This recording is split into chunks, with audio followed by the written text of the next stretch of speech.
Muy buenas tardes, bienvenidos al otro lado de la pandemia y la verdad una tarde complicada para tratar de explicar lo que a claras tendríamos que entender, comprender que está muy complicada la situación sanitaria. Recién hablábamos fuera del aire que los actuales números deberían haberse presentado más adelante, digo, no en esta altura del año. Hace muy poco que veíamos en octubre lo complicado que estaba todo en Rafaela con tantos casos y hoy estamos exactamente igual y parece que nada ha cambiado, no hemos aprendido y los grupos que no se cuidaron siguen sin cuidarse y complicando al resto. Estamos aquí con el doctor Eduardo López. Eduardo, buenas tardes. Hola Sole, ¿cómo estás? Buenas tardes. Hola Gonzalo, ¿cómo estás? Estamos con Gonzalo Pascal, que nuevamente nos acompaña en esta segunda temporada para hablar de seguridad e higiene y hablar de protocolos, de ventilación. Ventilación cruzada, como él decía, o ventilación en general. ¿Cómo estás? ¿Cómo andás, Sole? Doctor, ¿cómo va? Hola, ¿cómo va? Sí, vamos a charlar un poquito de lo que tiene que ver con respetar los protocolos, que fue una de las palabras tan mencionadas el año pasado y que, bueno, por ahí nos relajamos y hoy empiezan a tomar otra vez fuerza, en el ámbito laboral y en el ámbito educativo también. Doctor, estamos, como dijeron, en una situación crítica hoy en Rafaela y en la región. Yo tomo las palabras de las autoridades locales, las autoridades de salud del hospital. Veo lo que está ocurriendo dentro del hospital porque lo recorre uno y lo que está pasando es algo que nunca se vio, ni siquiera el año pasado.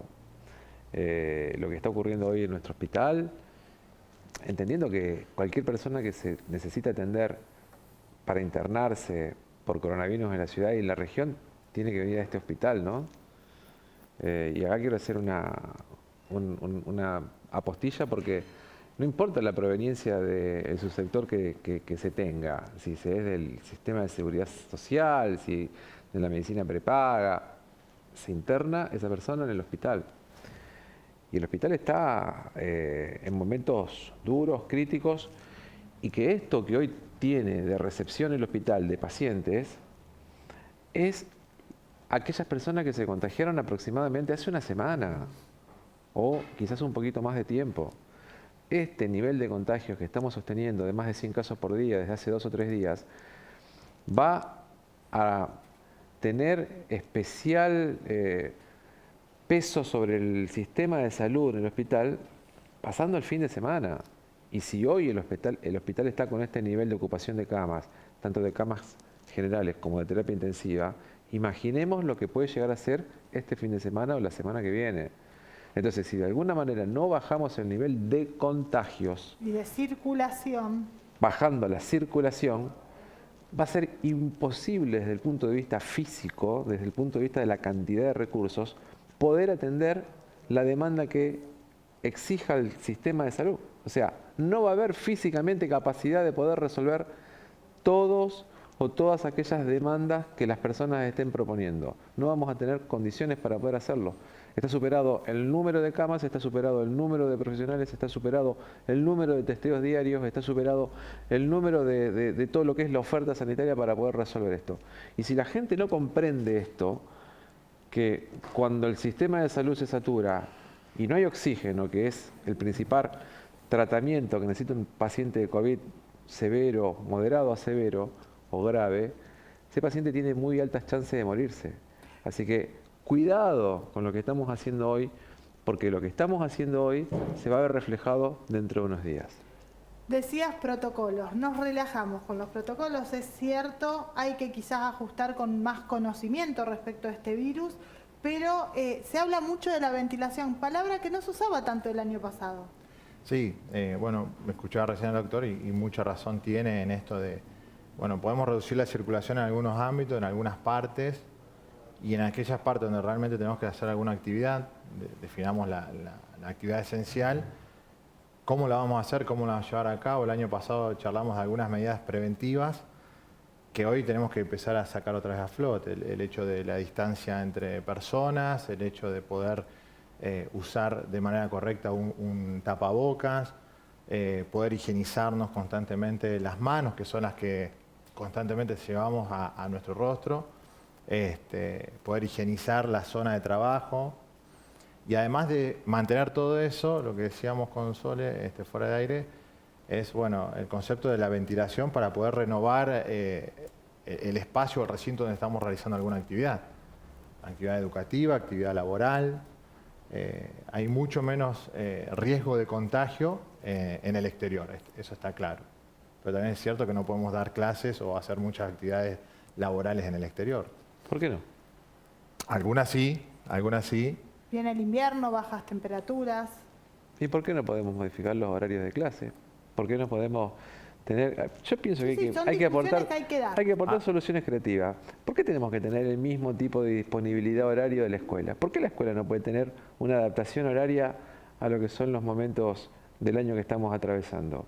¿Por qué los chicos tienen que ir a las 8 de la mañana si hace frío? ¿Por qué no pueden ir más tarde y las clases que se den parte adentro del aula y parte afuera? No te lo digo, lo digo como aporte, ¿no? Sí, como aporte a esto de los protocolos. ¿Por qué no podemos ir diseñando protocolos creativos que puedan sostener un poco lo que son las actividades esenciales?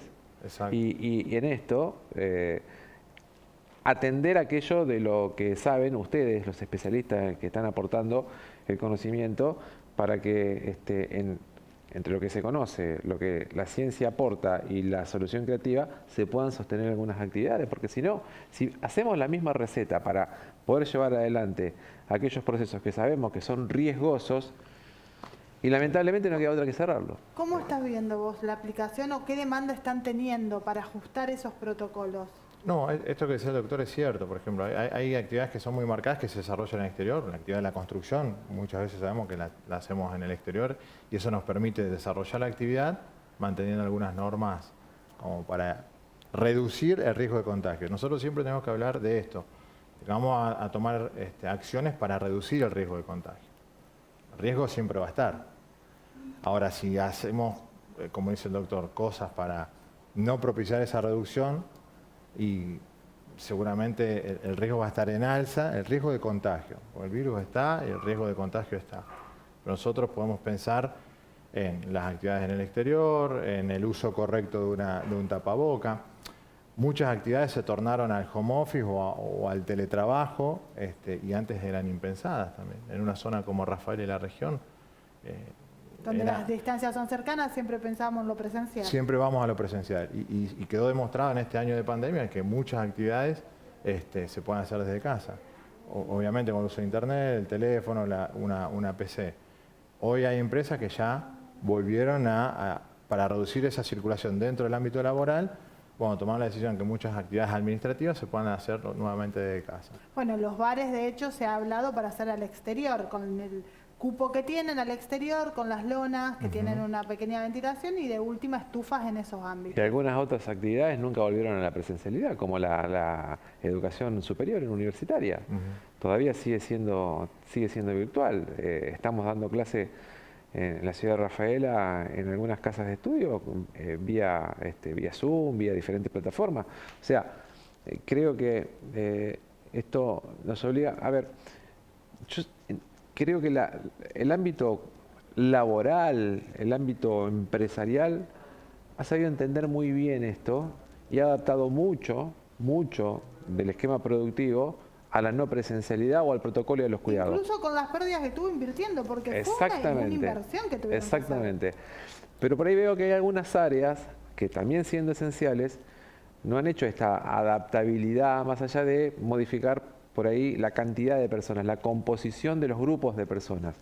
Me parece que hay que hacer un esfuerzo creativo un poco mayor para que algunas actividades puedan seguir continuando y diseñar protocolos que sean distintos a los que estamos acostumbrados. Quizás una escuela distinta a la que conocemos. Y en esto, escuchar las recomendaciones y escuchar y un poco aprender de las experiencias que puedan haber estando o que puedan estar dando vuelta en el mundo que nos puedan servir también. ¿Cuántos protocolos tuvieron que hacer? Hay un montón, porque sí. Claro, cada área me imagino que tiene el propio. Por cada sector que uno se imagine tenés que armar este protocolo, que por ahí vos escuchás la palabra y te asusta, pero es ni más ni menos de pensar la manera en la que vamos a hacer algo, escribir un procedimiento, un instructivo. ¿Cómo va a ser la convivencia? ¿Cómo vamos a tener esa convivencia? Y explicar cuáles van a ser los horarios de ingreso o no a un establecimiento. Al ingreso vamos a tomar registro de cómo está esa persona para tener una trazabilidad si llegara a ocurrir algo. Pero Gonzalo, te hago una consulta. nosotros desde el ámbito de la salud es como que tenemos, no digo claro, pero bastante acertado a dónde están los focos, los puntos críticos de contagio, ¿sí? Sí. Uno de los puntos que están excluidos de esto es el ámbito productivo. Es como que no encontramos con que haya grandes conglomerados de personas que se hayan contagiado o hayan dispersado, hayan generado grandes brotes dentro del ámbito productivo. Algunas cuestiones puntuales han aparecido, pero en general la productividad, la producción se ha podido sostener. Sí. Esto tiene que ver con esto que estás planteando, Sí, con la adaptabilidad que han tenido los emprendimientos y con el trabajo que ustedes vienen desarrollando. Y una palabra, lo riguroso, porque una vez que tenés ese protocolo, si vos le vas aflojando, porque ahí no, pero esto lo adaptamos, lo retocás, eso también lleva a que no cumpla su rol, su función. Exacto. En eso comparto 100% lo que dice el doctor, es así. El ámbito productivo ha sabido aprovechar muy bien, en el buen sentido de la palabra, de profesionales de higiene y seguridad, Claro. de licenciados. Hay un ejercicio, ¿no? Del trabajo en higiene y seguridad, Sí, con los profesionales. Hay un ejercicio y que el año pasado quizás incrementó Claro, bastante esa claro. relación. ¿Por qué? Porque estaba claro que, como dice Sole, es medio riguroso. Si no tenés un protocolo, no te apruebo. No, bueno, a veces somos hijos del rigor. Pero después, una vez que eso se implementó, tanto empleadores como empleados se fueron adaptando y ayornando a esa situación. Y quizás de esos mismos protocolos es, bueno, ¿qué es lo que hizo el sector productivo para poder llevarlo al sector educativo o al sector académico? Creo que lo que nos falta, me da la sensación que es, no solo porque hablamos de lo social, obviamente las reuniones familiares, las reuniones sociales, los encuentros prohibidos, no prohibidos, porque en realidad todos están prohibidos sin los protocolos, pero digo, también en otros ámbitos en lo social, fuimos aflojando los gimnasios, y no quiero que se enoje ningún profe, porque no es atacar al sector, pero digo, se hacen las cosas porque conozco de casos que la trazabilidad llevó a que esos son los lugares, porque ya no para qué llevar la toalla, la botellita individual, limpiar las máquinas. Al principio el miedo nos hizo hacer todo, después nos relajamos. No sé si comparten o no, pero hay ámbitos que lo relacionamos con lo social, en donde no somos rigurosos. Sí, yo creo que hay una conducta social, hubo una conducta social de relajación durante mucho tiempo en general, en donde aquellos que entendimos que había que sostener las medidas de control como manera efectiva hasta que hubiera un gran número de personas vacunadas y real, concreta, que teníamos de luchar contra el coronavirus, seguimos insistiendo con que se sostengan, ¿no? Tiene que ver con la disminución del número de casos, pero no adjudico culpa al rubro o al ámbito. Nosotros, Digo, a los hay que una cuestión vamos. social, pero también hay una cuestión de rigor fiscalizador de parte del Estado, que también hubo como una especie bueno, vamos todos para acá pensando que ya estaba todo solucionado. Y me parece que ahí hay un mensaje que la sociedad va recibiendo, que va generando esto de la inconducta, si lo queremos llamar de alguna manera. Cuando se empiezan a habilitar diferentes instancias y hay advertencias de que hay situaciones que no se pueden sostener, graduaciones, fiestas hasta 600 personas, loco, estamos en un momento crítico y sabemos que hay segunda ola y sabemos que hay países que están atravesando problemas mucho más graves que los nuestros y sabemos que eso indefectiblemente viene y seguimos insistiendo con ese tipo de conducta de parte del Estado. El ciudadano dice, pero si el Estado permite todo esto, yo voy al gimnasio sin la toallita, yo voy, no me llevo más el agua, si esto está No pasa controlado, nada. total no pasa nada, hasta que nos pasa esto. Tenemos que cerrar este bloque y queremos que lo cierres, Gonzalo, con un mensaje respecto a esto, respecto a la aplicación correcta de los protocolos. ¿Cuánto permite, como vos decís, minimizar? Sabemos que el virus está, que mucha gente que se cuidó incluso lo adquirió, pero podemos evitarlo o bajar las posibilidades. Exacto, sí.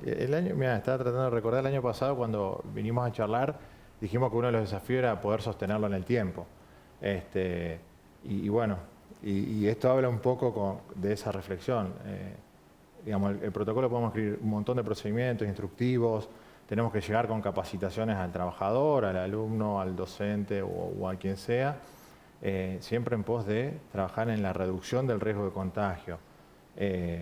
Nada, hoy creo que nos vemos frente a, otra vez esta palabra el año pasado, bueno, tenemos que lograr sostenerlo en el tiempo otra vez, pero me parece que ahora vamos a tener que ir unos pasitos para atrás. Por algo se habla de retornar a las fases X. ¿Prendemos la estufa o abrimos la ventana? Mirá, eso es un desafío también porque, digo, bueno, vamos a ventilar y cómo nos acomodamos. En países, vos lo mencionabas, ¿qué es lo que está pasando en otros lugares del mundo? Hay países que han cambiado los horarios de dictado de clases.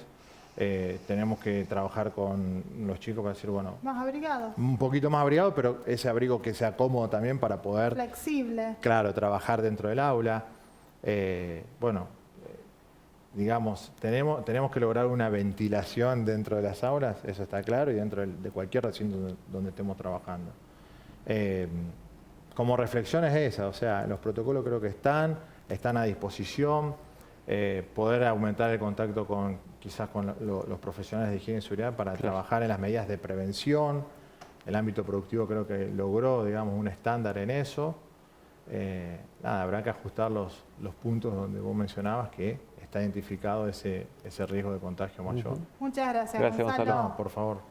Nosotros estuvimos aquí con Gonzalo Pascal, en representación de ITEC, seguridad, higiene, una palabra que debemos incorporar, pero sobre todo me quedo con esto, sostenerla en el tiempo. Ya volvemos y cuando volvemos de la pausa hablamos con uno de los asesores de CONICET respecto a las proyecciones que se hacen si no se baja la circulación.